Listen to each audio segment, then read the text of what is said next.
Saya rasa demikian informasi yang bisa saya sampaikan. Sekarang pada sesi ini saya kasih kesempatan sesi tanya jawab untuk lebih mendalami apa yang sudah saya sampaikan ini. Monggo, saya persilahkan Bapak Slamet selaku pengawas dari koperasi yang saat ini sedang berjalan di RW 5. Monggo dikritisi rencana pengembangan ini seperti apa. Monggo, saya persilakan Pak Slamet. Terima kasih. Bapak Ketua Koperasi Merah Putih Desa Bungurasih yang baru di launch keberadaannya, kita berharap dari RW 5 yang telah lebih dulu membangun koperasi konsumen, ketika mendapatkan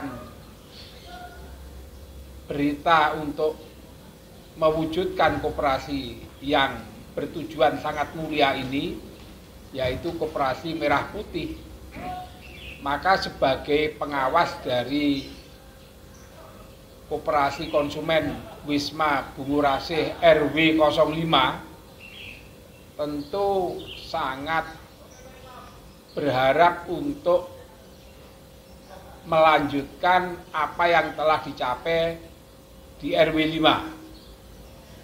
Jadi sebagai sub atau cabang Koperasi Merah Putih Bungurasih, Desa Bungurasih maksud saya, apa yang telah dirasakan manfaatnya ketika Pak Ketua masih menjadi Ketua Koperasi RW 05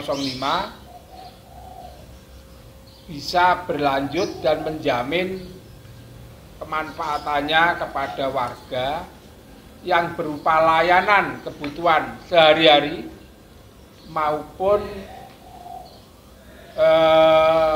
simpanan pokok wajib dan sukarela yang telah terakumulir dan menjadi ekuitas di Koperasi Wisma Bungurasih yang dikembangkan menjadi Koperasi Merah Putih itu bisa terjaga dengan baik.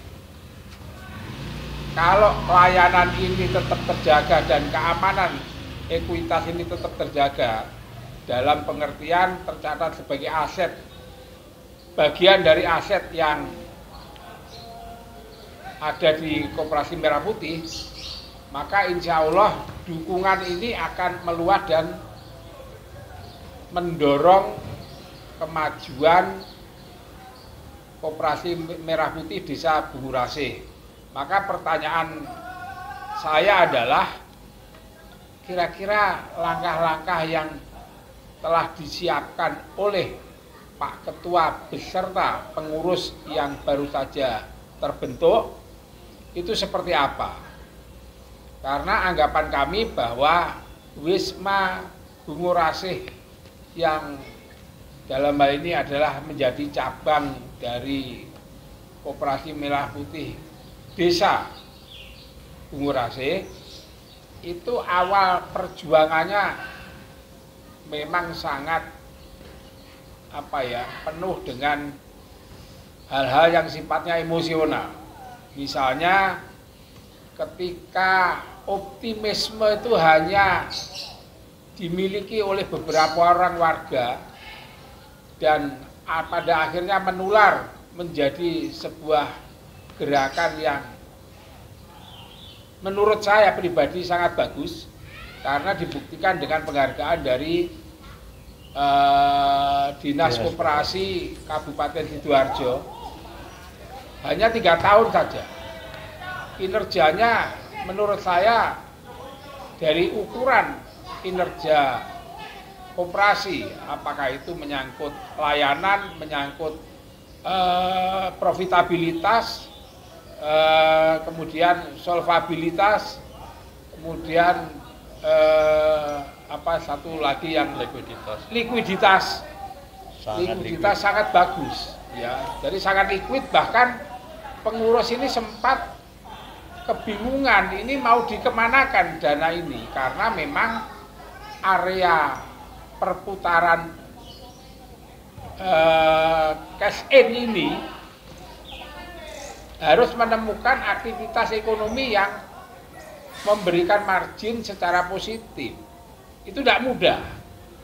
Nah, lebih tidak mudah lagi karena Pak Ketua ini menghadapi kenyataan bahwa praktis beliau ini bekerja tidak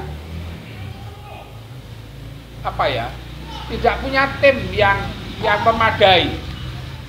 Jadi kalau boleh dibilang mulai pekerjaan sebagai direktur sampai batur itu jadi satu.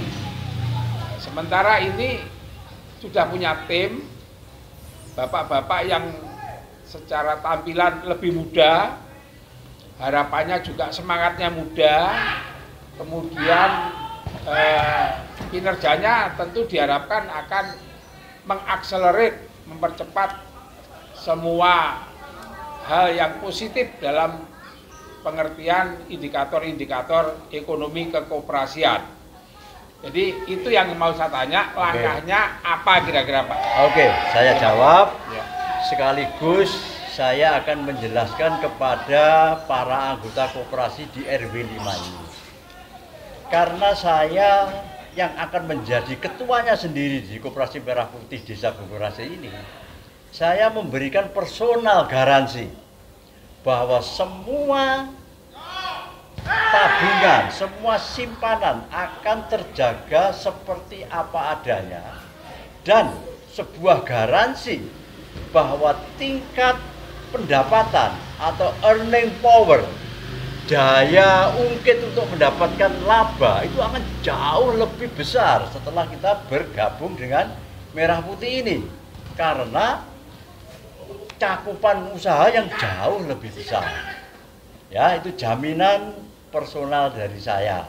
Secara administratif nanti seperti yang dikatakan Pak Ketua, ekuitas yang ada di neraca Koperasi BBA ini sekaligus menjadi neraca pembukaan di Koperasi Merah Putih Desa Bungurasi. Dengan demikian sudah terjamin angka-angka simpanan panjenengan di Koperasi Merah Putih. Demikian Pak. Terima kasih.